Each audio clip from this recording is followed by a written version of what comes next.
What's up mga under? Andito na naman tayo sa another episode ng Grace Park V. And this is your host, Erosius Dilumboy, who is officially 37 years old. Okay, so for today's vlog, bali medyo productive yung ating birthday today. Una sa lahat, nagpasalamat tayo sa taas dahil sa mga magagandang biyayang natanggap natin for 2019. Hopefully by 2020 mag-roll over pa yung biyayang natanggap natin for this year. Next is syempre nag-lunch tayo ng steak. Steak is a man's kind of thing. Okay, kumain tayo ng steak. After nun, bumisita tayo sa ating favorite na coffee shop sa may Wisma Atria, yung Coffee Bean. The reason why I like that bar is para siyang bar, coffee bar, na merong mga barista na tinutulungan kanilang pumili ng bean, kung anong masarap ba for today, gaano ba yung intensity, yung lasa ng flavor nung bean. Hindi lang puro tamis, hindi lang puro sugar. Okay. Tapos nun,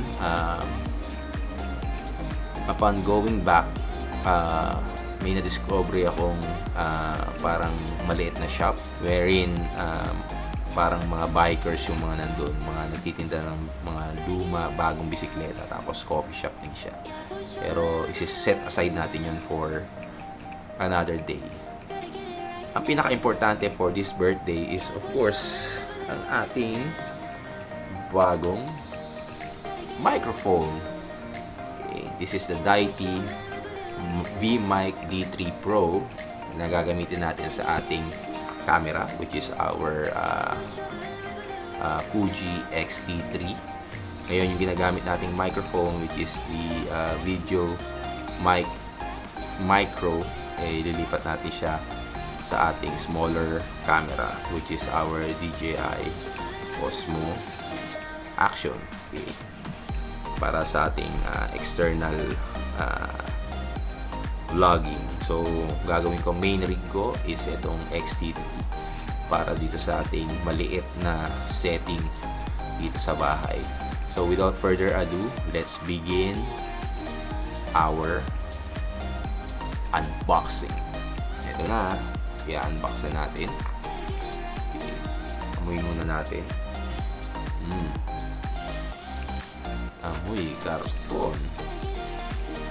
Dalang nag-iisang merchandise na tingin ko pinaka-functional sa marketplace ng aking kumpanya. So ito na, bubuksan na natin. Ay, dumulas. Ganon. Alright, so kung makikita nyo, meron tayong mga warranty cards. At hindi ko alam na ang Diety rin pala ay Aperture din pala ang gumawa.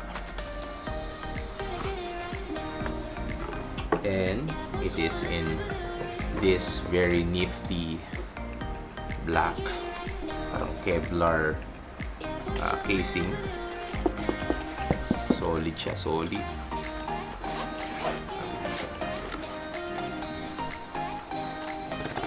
Uy!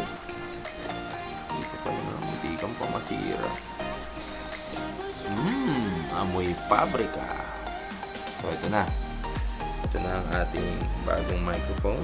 Of course, meron tayong mga coil cable at ang ating USB-C to USB port.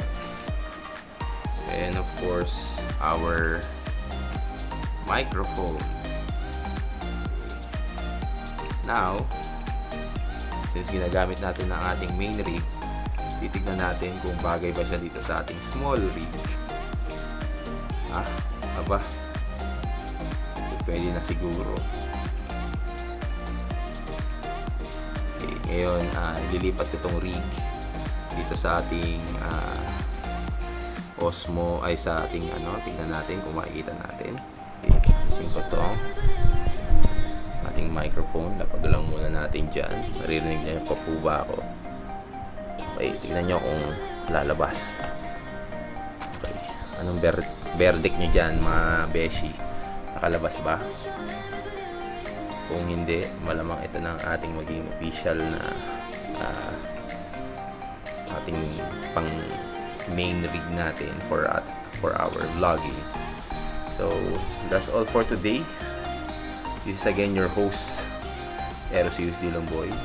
Gagawa tayo ng review comparing